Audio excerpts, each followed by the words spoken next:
Well, let's start our show. I'm Matt Ryan. Welcome to Script to Screen, The Big Short. The movie was nominated for 5 Oscars: Best Picture, Director, Editor, Supporting Actor Christian Bale, and Best Adapted Screenplay. So to talk about this unconventional screenplay, we'd like to welcome Charles Randolph, the Oscar-winning screenwriter from The Big Short. Hello, Charles. Hello. Hi. All right, so the movie's based on the book The Big Short by Michael Lewis. The book goes into great detail about mortgage bonds, subprime loans, and default credit swaps. Not exactly something that I would initially say should be turned visually easily into a movie. So how did you approach structuring the screenplay at the beginning that we're going to try to turn these concepts into a visual story? Well, part of it was doing a broad enough palette of characters so that when you went into sort of more abstract stuff, you were okay with it because you didn't feel like you were missing out on one particular person's story. It's a little bit of this interesting structural principle that if you're following one person or one group of people, you're much more invested in minutia. Once you kind of feel like, oh, this is an ensemble thing, you can let go a little bit. So part of that helped, I think, candidly. And then it was really about, first and foremost, trying to find ways inside the narrative to explain a lot of these ideas, like the Jenga game, that they play, where to explain how a mortgage bond works and how once you sort of take elements out of the mortgage bond at a certain point collapse. And then, of course, when that didn't do the trick, obviously all the meta stuff, most of which all came from Adam and his very some really personal obsessions like Anthony Bourdain or that sort of thing. So it was really just sort of making it all work by whatever means possible. Even if it was just like stopping the movie and talking to, okay guys, let's this is complicated, let me explain again. And I think because Adam, I come from academia, and I love Michael Lewis's ability to explain complicated things, which he does extremely well. And of course, Adam coming out of comedy, particularly the Del Close improv tradition, he was, he's very used to feeling where the audience is, and knowing exactly, no, we're going to lose them at this moment. So in a weird way, it was a good marriage in the sense that he has a golden gut for just that when it's just a touch too complicated and he needs a little device to know, okay, this has got to be a little bit unusual in how we approach it. Yeah. I guess one of the first steps, the book is a great resource and it does explain stuff. Did you do other research to try to figure out all this kind of stuff? Oh God, yeah. I talked to a lot of people in Manhattan in the business, and you didn't have to do that much. Probably did more than I had to, simply because Michael had done such a brilliant job of getting people on the record. What's unusual about Michael's work for a nonfiction writer is he takes his subjects at their word. He never judges them, never even frames a judgment of them. He really basically lets them present their interest in what they think is who they are. And what that does, it means, because we all think of ourselves in terms of our desires, it means they usually have a very good constituent want, which is not always true in nonfiction, right? And so they always have these strong wants, and then he lets them complicate it with their own lives and their own, and that's a rare gift, to sort of step back and just let them either hang themselves or not, but to let them tell their story and to embrace their perspective. Whereas I think the mistake a lot of journalists want is they want to telegraph to the reader their own judgments of this person, particularly if they're a little sketchy in some way.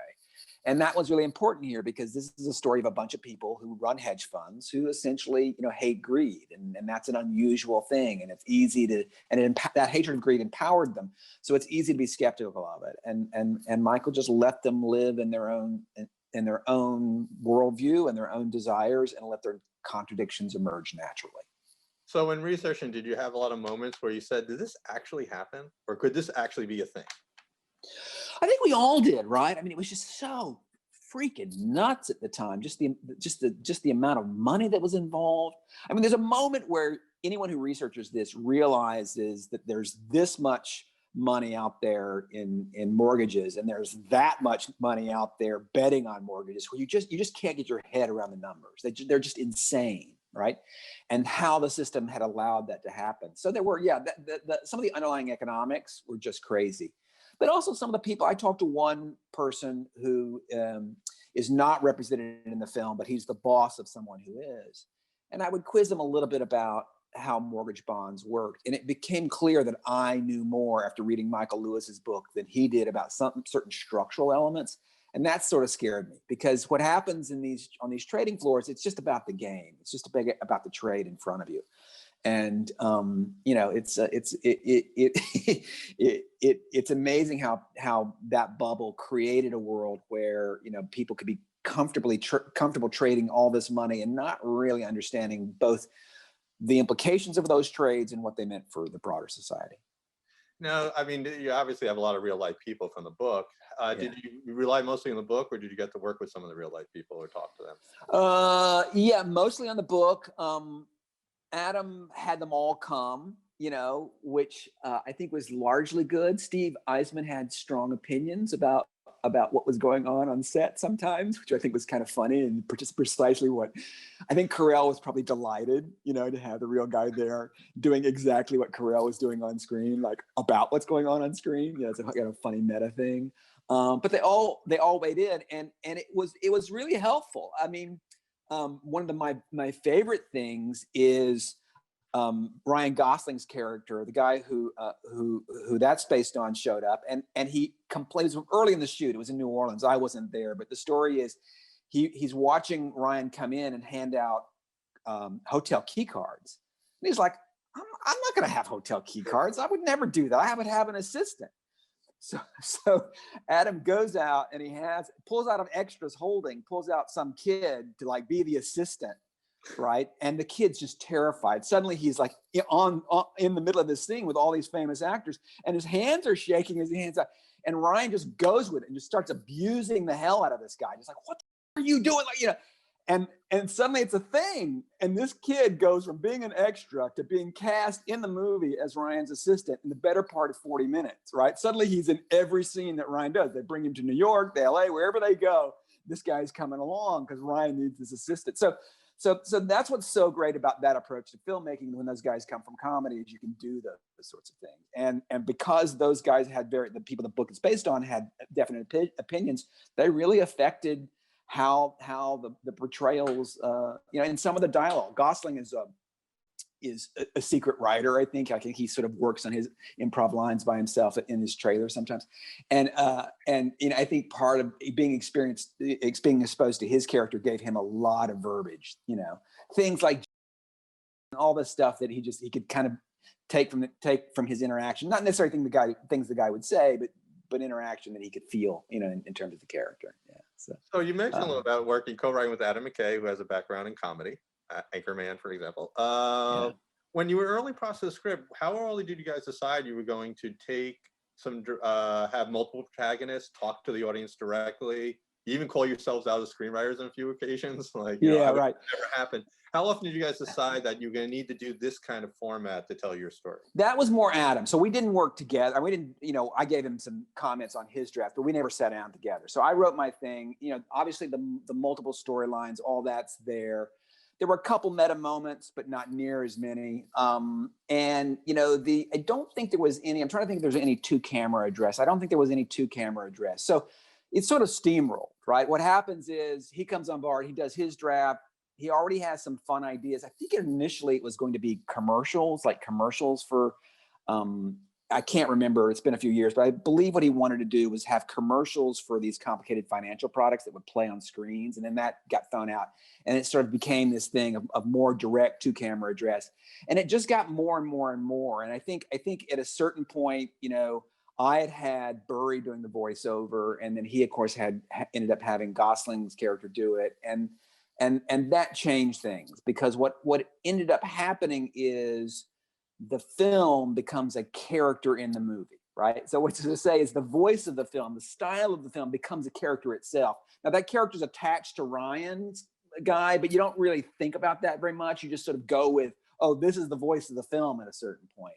And once that happened, it really was freeing. And what's unique about the film is that the film is truly, its style becomes a character, and that was shockingly empowering and exciting, and that a lot of that's just made up from Adam. And I must say, you know, there's kind of a third writer in the process, which is the editor, Hank Corwin. Hank Corwin is a genius.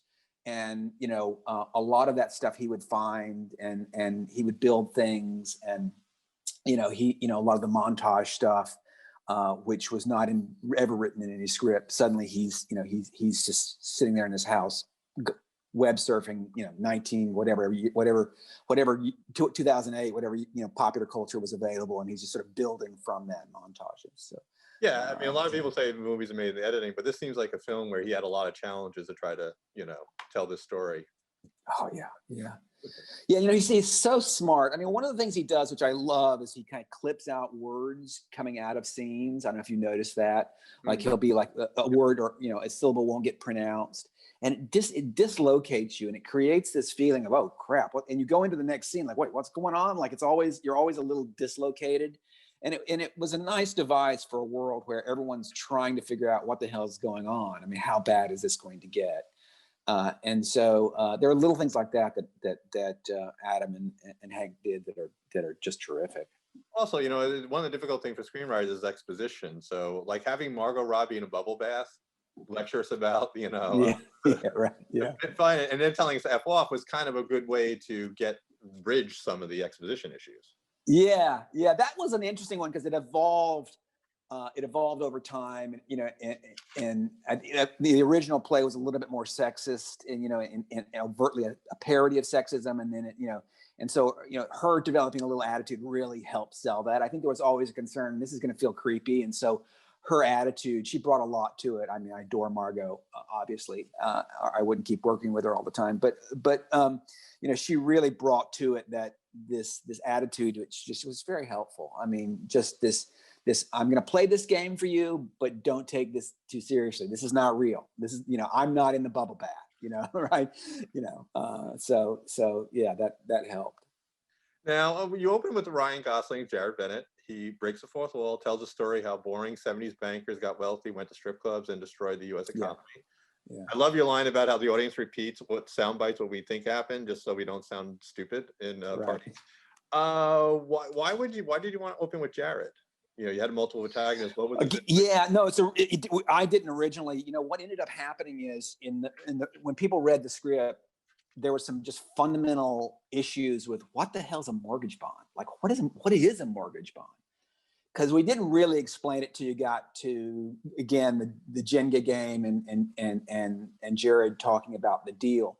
So Adam sat down and said, okay, I'll do a little history of Lou Ranieri and the mortgage bond. That stuff is in the book, but we had not used it previously. And so it really was just, you know, a necessity being the mother of invention. We needed a funny sequence to really get you located as to what exactly this product was. And it was also an opportunity to humanize those guys. I think for a lot of us, you think of like these hedge fund guys or Goldman Sachs bankers, they become such meritocrats, you know, and there's a time when they weren't that. There was a time when they were just guys from New York City, you know, who were basically insurance salesmen who had this crazy idea of gaming their market. And I think that was important for getting us to like them more. And so that really was one, you know, that's a late, probably almost second to last draft kind of thing, you know. And the reality is, you would have lost the audience if you went for the stereotype of all mortgage bonds, people are evil, the bankers are evil. We wouldn't have cared. Yeah, absolutely. And it's also why tell the story, right? That's something we know already. What's remarkable is there's these guys who have a real conscience, and they've made that conscience has given them, again, the trade of their lives, but they don't necessarily want to cash in because it means they are like everyone else. And that's just a fascinating conflict. I mean, I'm always driven by internal conflicts, not external conflicts, right? I think the great mistake people make is they go around looking for stories that have interesting external conflicts, like the complicated ride to the airport, you know, then I missed my taxi, and then I got there, you know, and that's just not interesting. What's interesting is a strong internal conflict. You know, a guy riding through the desert hungry is not a story. But if that guy is riding the desert hungry and he has no money and he sees a wagon train coming towards him, right? And he's got a gun, but no money, but he's got a priest collar and they're Mormons. You know, it starts to get interesting because we go from looking down on the characters, looking out through their eyes, because we're very much engaged in that internal stuff. So I always start with an internal conflict. And Eisman had a perfect one, which is, he had this heartbreaking story in his past. It's not about his brother, right? I don't know if you know this from the book, right? It's about his child, which is a much more heart-rending thing, that, basically his child dies when a nanny rolls over on a new nanny who they had just hired rolls over the child. And he felt such guilt about that and about his own drive. And so that really changed his life. And, that's a fascinating internal conflict. I'm a banker, but I don't like the greed that motivates banking and finance. And so that's what I'm looking for first and foremost. Why I like in Bombshell, the rogue feminists, who are conservative anchors, right? Because it's automatically, there's a great contradiction there. So that's the main thing, looking for that first and foremost, always. Yeah, well, we'll jump to Steve Carell's character, Mark. You made him change into Mark Baum. He is rude, obnoxious.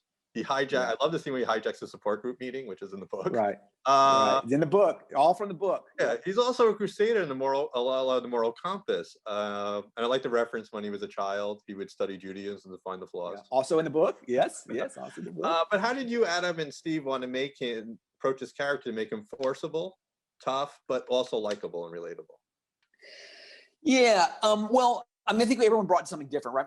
My original Baum was caustic and wounded, but more defensive. I think what Adam wanted to capture was a little bit more of the fact that he's depressed. He has a sadness to him. There's this he's just really driven by this heartbreak. And part of that's complicated because, we weren't sure if we could use the original real story of the child. We ended up not being able to. That was part of the deal that Michael Lewis had made with the real person, that we would not tell that story as in the book. We would do it. We'd change it so it became the story of the brother, which is not quite the same thing. It's a little bit of a different thing. So I think part of it was just to get that sense of depression, because the story itself was kind of give us all that. And then Carell just had this lovely ADD quality he wanted to bring to, like this distracted, like he's just this untutored rage that just has to constantly be moving forward and looking for the next thing to yell at, and that really worked, because again, it's this emotional intensity that great actors can give you, this sloppy, humanity that they bring to good roles, and so it sort of evolved over time to being that guy. But I think a lot of it is Steve and Steve's need for just this guy. He's looking for a target. He's always looking for a target. Well, Michael Barry's slightly different, pretty like Christian Bale. He's very socially awkward, oversharing for his life, goes barefoot to work type of guy. Definitely social anxiety issues. Yeah. But he's good at seeing numbers. How did you approach adapting his real life character? Well, a lot of all that's everything you've mentioned is in the book, right? So that he kind of wrote himself. Asperger's characters in general, right? I suppose I should say people who are diagnosed as being on the spectrum, are fun to write. They because there's an obsessiveness to it, and so all that was there. Adam, maybe in combination with Christian, added the drumming. That was I think something that maybe Christian really wanted to do, and because of the physicality of it, and also there's just this notion of he's expressing himself, but he's got headphones on, so he's not really experiencing the thing that we're experiencing, because for him it's slightly different. And so that really was one of sort of sticking to what was there and unpacking a little bit of this dynamic of the guy who just has never been given a chance to truly do what he thinks, like to truly trade the way he thinks, and he's finally going to take this. He's absolutely sure he's right. He's actually read the numbers in a way that nobody else has, and he's going to follow through. And like anyone who late in life goes on a quest, you want to surround that quest with a certain amount, not of self-questioning, but of a kind of goofy defiance. right? So it's not born out of rebellion. It's not born out of, it's more like, I'm just sure I'm right. But there's always overt questioning going with it. So the quality that was important there was, he's driven, he's sure, but he's also quite like, am I right? Yeah, I'm right. I'm right. I'm right. Like that kind of quality. And again, it's a strong internal conflict that gave the actor something to play. I really like the scene when he first goes to Goldman Sachs saying, "I want to bet against, the company," and they were mocking him. They were dismissing him because of, they could tell he had these issues, but he was so strong and steadfast. It was a nice little dynamic where he was actually in power there, and he was just being dismissed. Yeah, I mean, I think it's the very first scene I wrote. Because I think if it wasn't the first scene in my first draft, it was one of the first two, and there was just something about very satisfying about Goldman Sachs and everything it signifies in terms of just always beating the markets, always smarter than the rest of us because they have some access to information that the rest of us just don't have, and that he walks in and he beats the tricksters at their own game just right away. And he's doing it from a sincere perspective. What I love about that scene is he's being absolutely honest. He's not lying to them. He's not playing them. He's just like, you're wrong. And I want a product that lets me bet on you being wrong because I want to take this situation and correct it. And I like how they come back at him with, "No, we're going to take your money. This is what we do." He's like, "I know that. I'm ready." And so there was just a level of honesty in that scene that I responded to, and it felt again real to that world and how that world works. Yeah, it was actually a nice contrast to Mark Baum's character. Yeah, because he doesn't have that aggressive. He doesn't want to show anybody up. Like he doesn't, he just like, I just need to make money for my people. yeah. So I did like your Jenga thing. You mentioned it before. It was a great way of showing the impending doom, but you also have to balance, like, Mark Baum's distrust. Obviously, Mark's going to distrust him. So how did you approach that scene? Because you had to have Mark be convinced that Jared is just not, another sleazebag trying to rip him off. Yeah, I think it all relies on us understanding how badly we're screwed, if this presentation is correct. And I think what was important was holding back an articulation of the problem the film is going to address, which is that the economy is going to tank, right, unless this mortgage problem gets corrected. And if we hold that back and you understand it then, and because we've all gone through it at this point, when we're watching it, we're like, yeah, oh yeah. And that really frees us up to be totally on board with Mark Baum, because Mark Baum is realizing something that we realize. And it's I think it's sort of an important little trick in screenwriting is always being able to give character insights that we possess, in a way that uses them, right? I mean, I think what we sometimes do, if we're not paying attention to screenwriters, is the audience knows that, so I can just just have my character realize it and we move forward. But that's always an opportunity because there's something deeply satisfying for audiences about a character catching up with us. The moment that happens, it's just weirdly emotional. It's a bonding thing that we go through with characters. And when that character's, oh, they get what we get. All right, this is going to get exciting because we're all on the same page now. I actually did like Mark because you would think there was one of his supporters called out, "Mark, why would you like this guy? Like, why don't you hate this guy?" And he's like, "Jared's being honest." Like, I almost respect him for being direct and honest. Not yeah, I love that part of it too. Yeah. He's trying to screw it. Yeah, he's like he'll screw us absolutely, but he'll tell me that to my face, and which is why that line's great. Like, how are you going to F us? Yeah, like, oh yeah, this is what I'm doing, and I'm making money too. Also, I gotta say, props out to the assistant thing is funny because I didn't hear that story before. How he berates us. Ryan Gosling berates that assistant the whole entire movie. The entire time.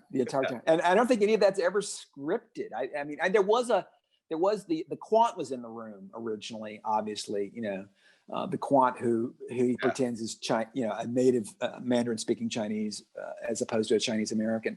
It's that was. Yeah, I did like how you would have Ryan make such a terribly racist statement, get called out by immediately for it. That was a nice trick to play with.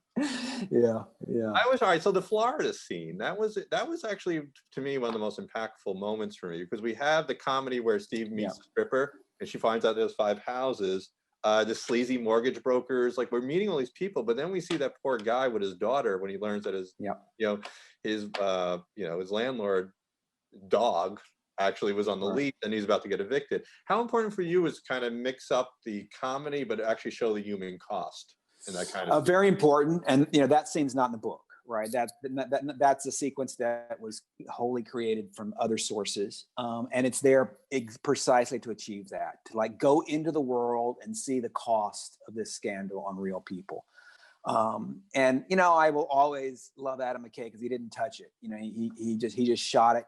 And it really makes a difference, I think, for the film, because so many of the narratives of that time just didn't do that. Just didn't go into the streets. And that woman who there was a stripper, I think she was in Tampa, who had precisely that real estate portfolio, or whatever it is, 4 houses and a condo. I can't remember what it was, but and had was deeply underwater. And it was just one of those things where you're trying to figure out, okay, how can we show this other side? And there was no reason for it until we sort of created this thing of, oh, they don't believe Jared totally. They need to know. So they're going to go down to Florida and we're going to experience their discovery of it being, and then the line out of it will be, there's a bubble, let's go. And that's your kickoff, into the back half of the movie. Well, and the reality is the audience, like, we are doubting Jared. Like, there's no way we need to be proven too, because it's almost like some ways you're letting Mark speak for the audience, because we are. Yeah. I want to give a shout out to Adam here on something he did that I thought was pretty powerful. He cast an actor as that Hispanic man who opens the door, who's paid his mortgage, but his landlord hasn't.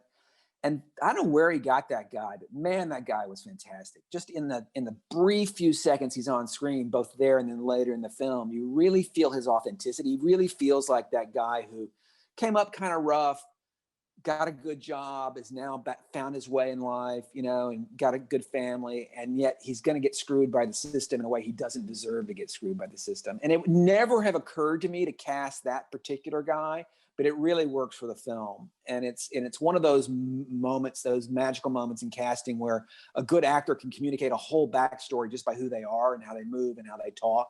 And it really worked, I thought. Oh, it was so crushing when him and his daughter living in the car. Yeah.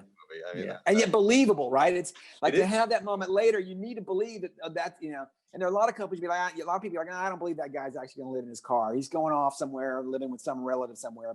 But that guy, you felt the dislocation. Maybe he's an immigrant. Maybe his parents were immigrants. I mean, you could kind of feel like maybe there's a reason why, because of the tax and all that. There's a reason why he's dislocated from a community. Therefore, his car is the only shelter he's going to have.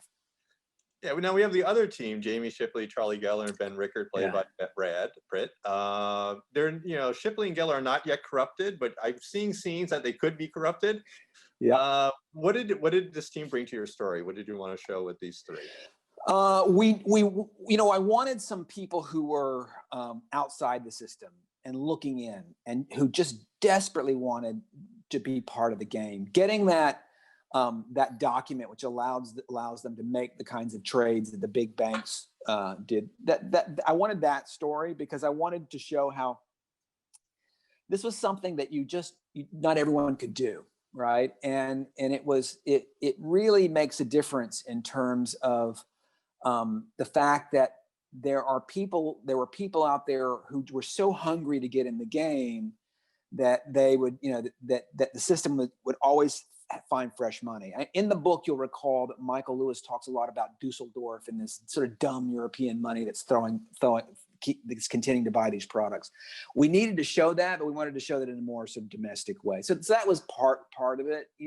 Also, it was just some younger blood, some younger actors in it. I found their story kind of moving, just because they really did have a couple ideas that nobody else had, in terms of, we don't have to short the B tranche, the A tranche, we can short the B tranche. And that was a big thing. It's probably bigger in the real world than the movie even suggests. Yeah. Now you begin to raise the stakes because Michael Berry's getting pressure from his bosses. Which I Yeah. understand. I would understand why his boss would be upset, $400 million Yeah. invested. I like Steve Carell's character getting called out by the bondswoman, for being Yep. hypocrite for, Yep. betting against the economy. How did you want to like bring this sequence and moving into the Vegas thing, kind of really showing Yep. these two worlds are colliding? Just that. I mean, my favorite scene on the page. It's not my favorite scene in the movie, but it was the. And it's a little obvious, that she's blind, like she's gone to the eye doctor, she can't see. I mean, the metaphor is a little, it's a little screenwritery maybe. But I always loved that scene because it's that one time that someone calls Mark Baum, on his own self-interest, right? He's going around saying, look, this can't work. And the first time someone says, yeah, you have a reason, you're short. Yeah, you have a reason for this. Like, so you can't, and Mark, he takes the moral high road. What's interesting about short sellers who are activists is they're often blind to their own financial self-interest. They get so caught up in their moral fervor, they actually think that, no, this is just a crusade for me because it's a crusade. But there's always an economic self-interest there. Whereas if they can change the nature of the world, then they will benefit. And it was important, I think, to call out the activist investor in a way that hadn't been called out quite in popular culture before. So that was what that one was about, and then, obviously in any screenwriting, you're interested in sort of creating stakes and escalating stakes. And Burry's situation was fantastic because we didn't make up anything. That's exactly what happened. I mean, these guys showed up. They said, what the hell are you doing? You're a doctor. You're a stock picker. You know nothing about bonds. You've had this product created. You're putting every cent you have into this. This is nuts. This is insane. And everything that happens is exactly as it was in the book. Now, I did like the scene where Mark Baum at Vegas calls out the keynote speaker. Yes, also in the book. In the book. Yeah. But as a screenwriter, is that the type of thing where, like, is the audience going to buy this? Yep, it is. It's that I'm like, even writing it, I'm like, this is never going to get shot, because there's no way that can be real.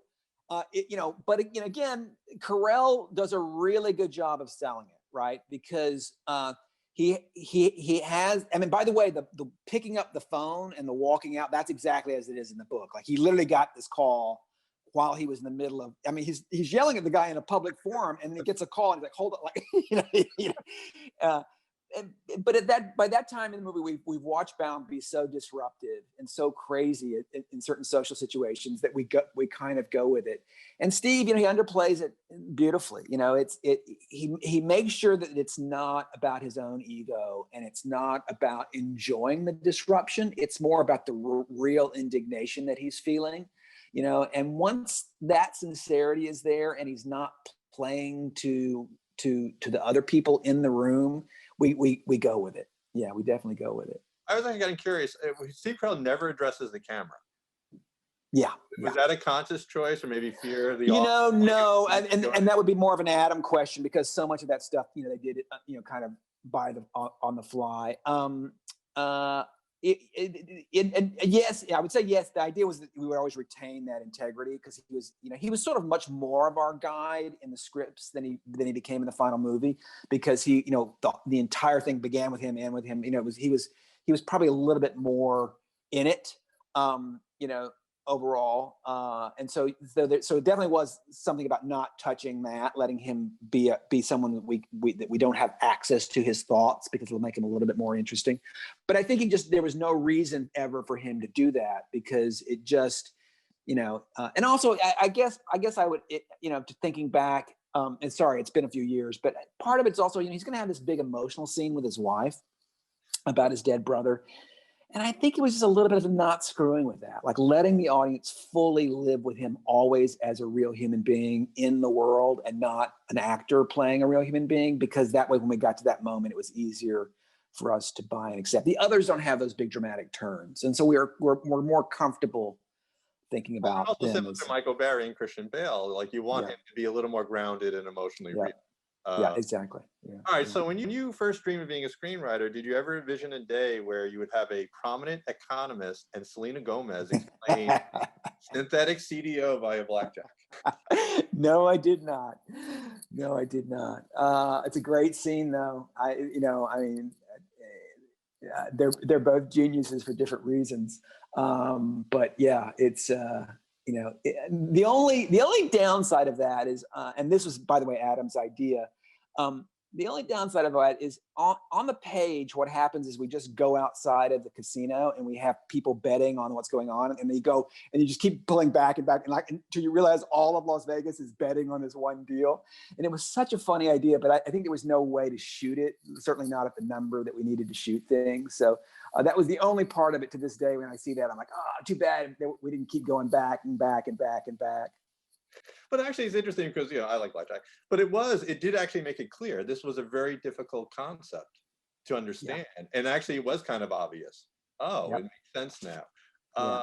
Yeah, and then we know that's a long journey. I mean, originally it tried to do it in the script, right? And it was a long one-page soliloquy that Mark Baum gives about the difference between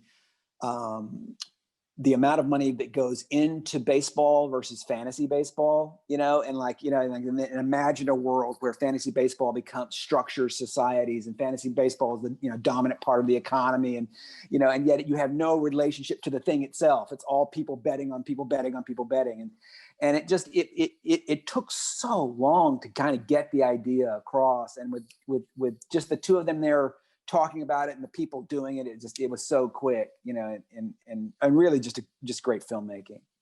And now we obviously root for Mark Baum towards the end of the movie. He debates that Bear Stearns guy on stage, which was great, as got him to say he would buy stock, even though it fell 30% in the middle of it. He knows corrupt Wall Street is going to get bailed out by the taxpayers. But you can see the pain reluctantly when he realizes that he's about to profit off this at the end of the film. Yeah. So how did you approach his resolution? Because it is filled with a lot of emotional contradiction. Yeah, so that was always, I think it was when I first talked to the producers, I said, the last line of this movie will be sell it all.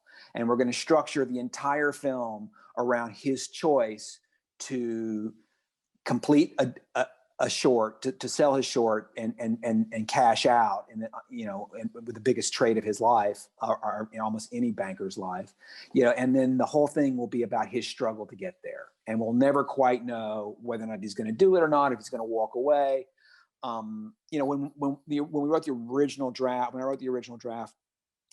the story wasn't quite as well known, so there was always a hope that the audience wouldn't know if he actually made money off of it or not.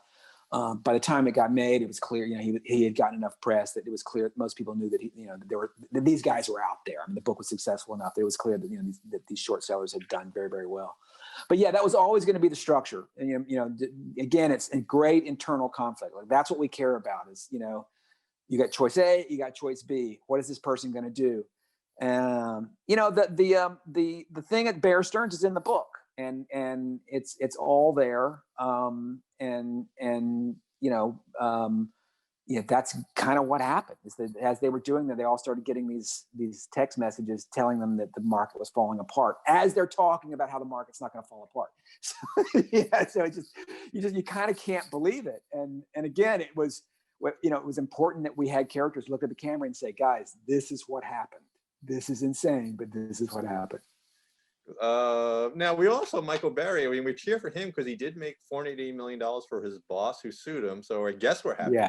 But there's also some pain because you mentioned, like, he wanted to tell in the title that he wanted to help, go to the government, say what happened. He got dismissed. How about his ending? How did you feel about, how we can resolve his? Well, yeah, I mean, there was always a bittersweet quality because, Tracy Letts' character is both his boss and not his boss. He's his boss in the sense that he controls, he contractually can control some of the hedge fund, but he is basically giving Burry money to invest, right? So he has limited power, and it is true that Burry kind of abused that trust a little bit, and it's also true that Burry decided in the course of this trade that he just didn't hated how he was treated, and it's also true that the minute Burry completed this trade and made them all this money, and then started doing other trades in the stock market, they all immediately started complaining again. I mean, right away. So the man makes $500 million for his investors, and then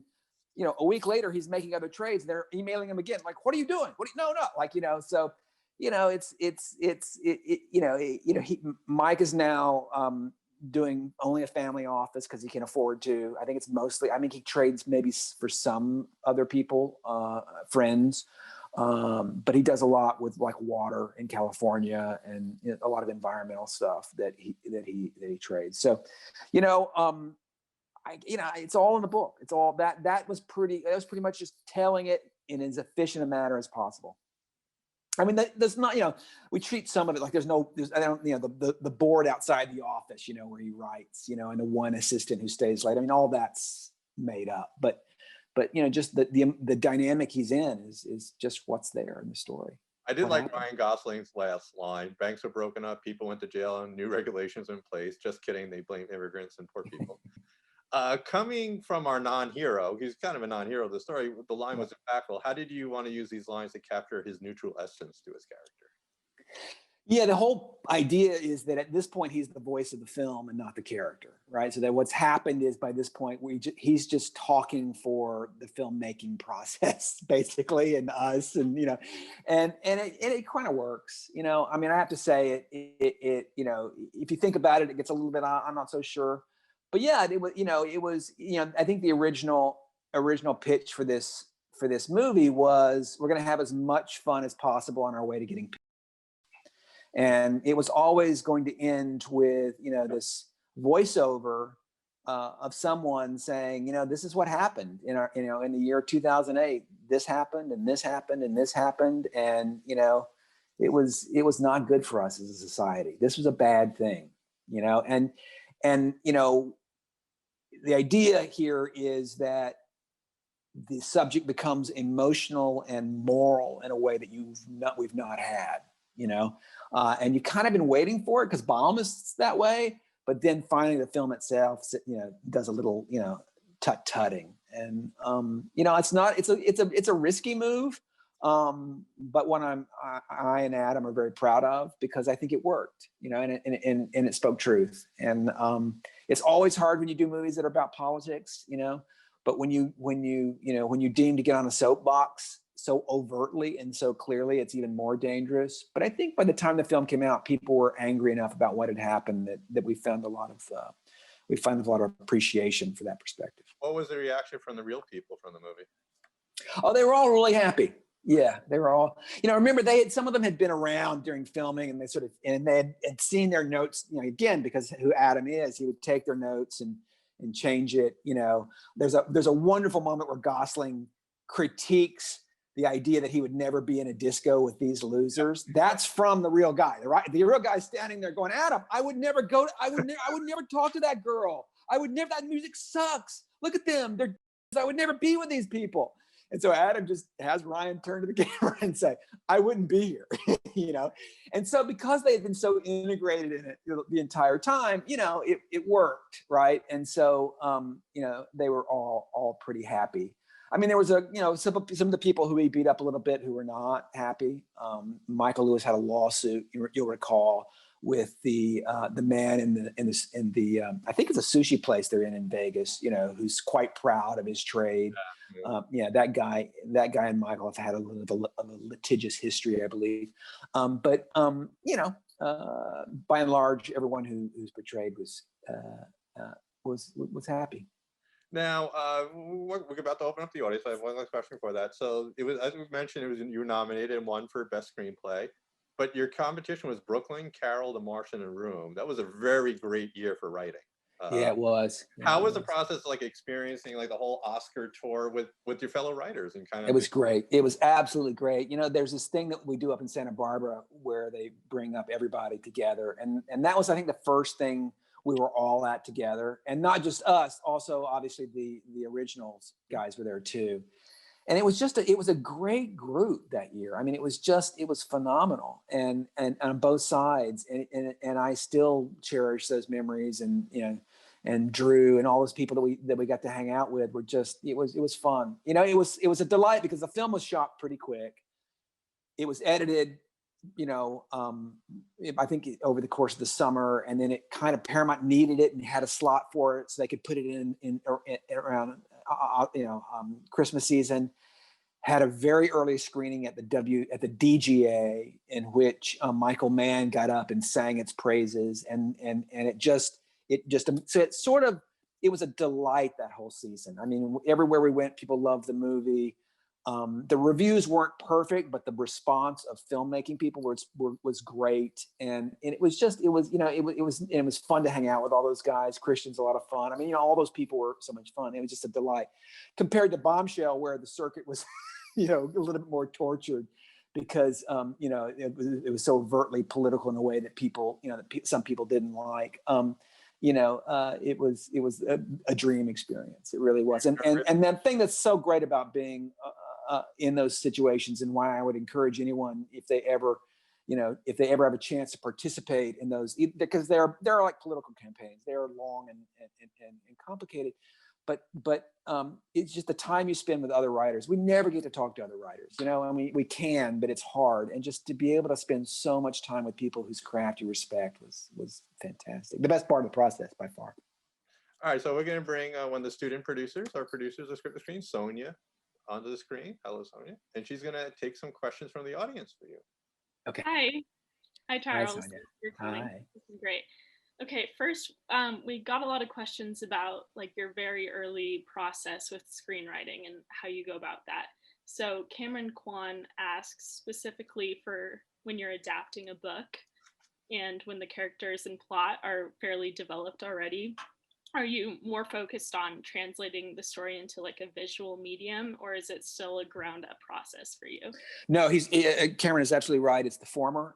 What you want to do in a book situation is get a list going of 40 to 50 scenes, if not scenes, moments, if nothing else, that you really love, that really capture that for you, and just start at that place. Like, just sit down, read the book, and then just as you read, just keep a list, and then edit that list down to, again, 40, 50, have that, and then think, okay, that's my film. How can I build this movie out of those great moments? Because what you don't get back is your initial response to the material. Right? It's different when it's a story that comes out of your head or your experience. You kind of live with it in a different way. When it's someone else's, you get initial exposure, and that's gold, right? So try not to be, watching TV or listening to music. Try and immerse yourself for the first time in the material in a way that tracks that feeling. That's a little hard because you may not know you love it for a film while you're doing it.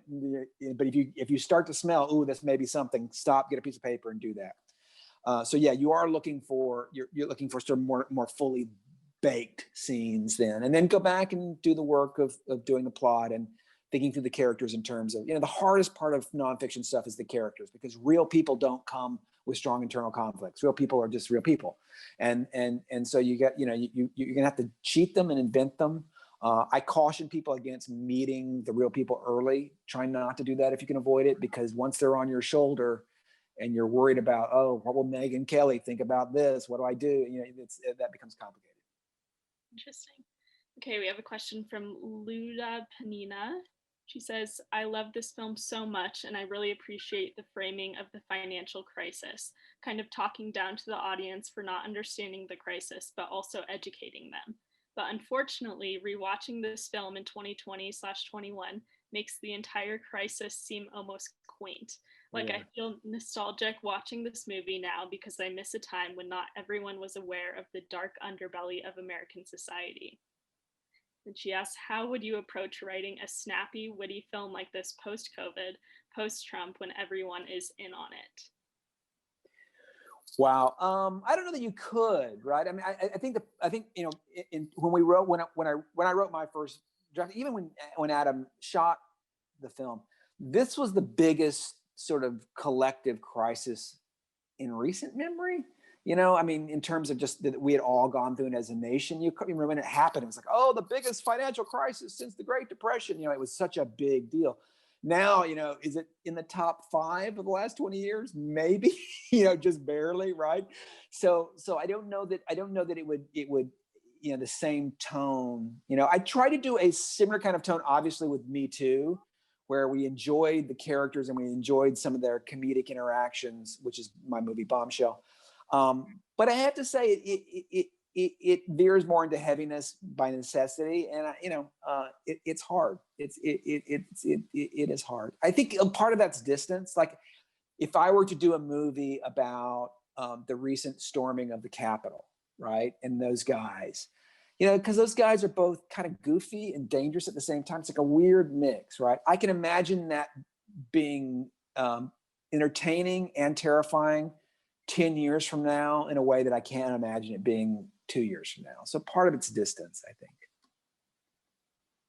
Okay, well, you touched on Bombshell. So we have this question from an anonymous attendee. She says, or they say, I loved Bombshell and the complicated women in that script. Can you talk a little bit about managing the emotional journey of multiple characters and what it was like working with Charlize Theron? What did she bring to the role that surprised you?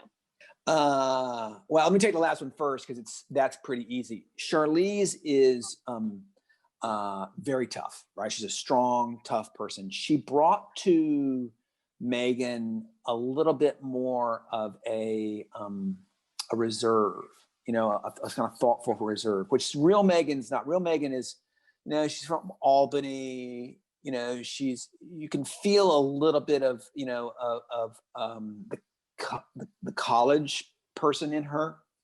You know, you can feel a little bit like a little bit. She's a little bit impish, and a little warmer than the character on the screen was.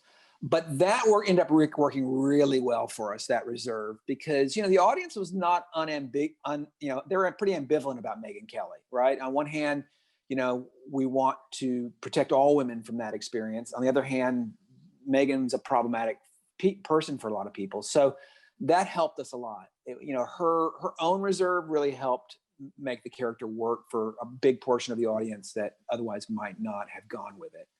But in general, in terms of, you know, the thing that drives me crazy about some of the writing around female characters is, particularly in this moment, the need to back off from making them dark or making them complicated or messy or sloppy or whatever. You know, I mean, women deserve to have as many crazy, insane characters as men have always had, right? And I think we're in this weird moment, particularly when you get into BIPOC women, right? There's this thing about, oh, we got to be a little, and that's not fair. I mean, you know, Viola Davis is a great actor. She can do anything you throw at her. So throw it at her. Throw everything at her. She deserves everything, right? So part of it's just us appreciating that the delicacy with which we handle some of these political issues in our politics, in our world, is different than what we put on the screen. And we can show more complexity on the screen. We can show good and bad. And that's a way of honoring these performers,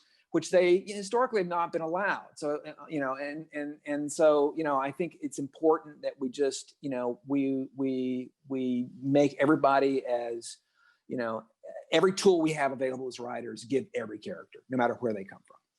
All right, Sonia, you have time for one more, Sonia, from the audience? Okay.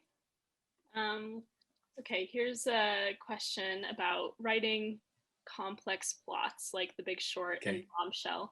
What is your process when you run into a roadblock or something gets in the way of your writing? Do you have any techniques?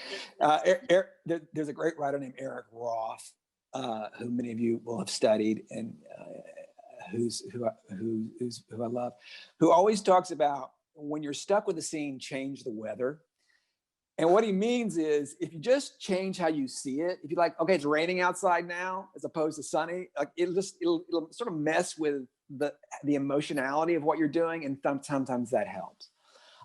So that's point one. Point two is, you know, take it out. You know, my first question always is, if I'm having such a hard time, there's a reason for that. That means there's something here that's just not, do I really need this scene? Let me envision a world where it's gone, right? And what's lovely about being more experienced as a writer is that doing those kinds of edits become joyful. When you're first starting out, you're like so afraid of losing great stuff. You're like, oh, I can't take that out. But today I'm like, oh, I love this. You know, rewriting becomes so much fun as you progress, because you can kind of feel when it's working, when it's not.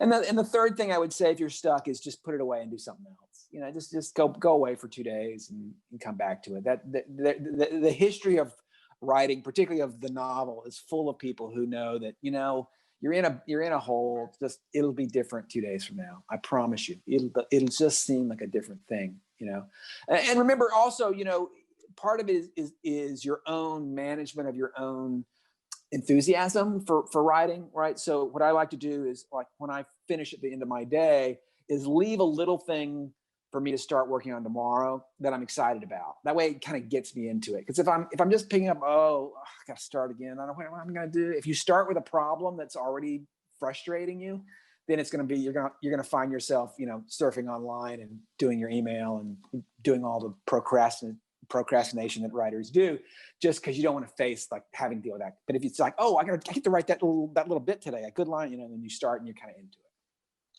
Awesome. Well, we always end our shows with the same question for our Okay. guests. So we're going to ask you to play professor for a moment and recommend a screenplay for any aspiring screenwriters to read, to learn about the craft. Oh, wow. What's a great screenplay? I'm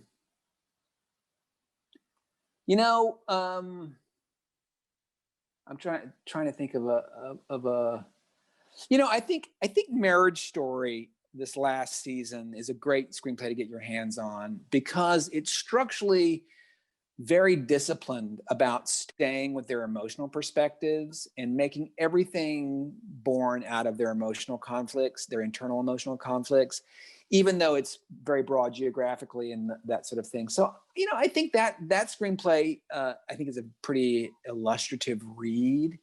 And it's also kind of tired territory. That's not a new story. And his ability to really breathe new life into essentially the story of a divorce is pretty remarkable. So in the last 2 or 3 years, I would say that's the screenplay that I've learned the most from, sort of in terms of its structure. Yeah.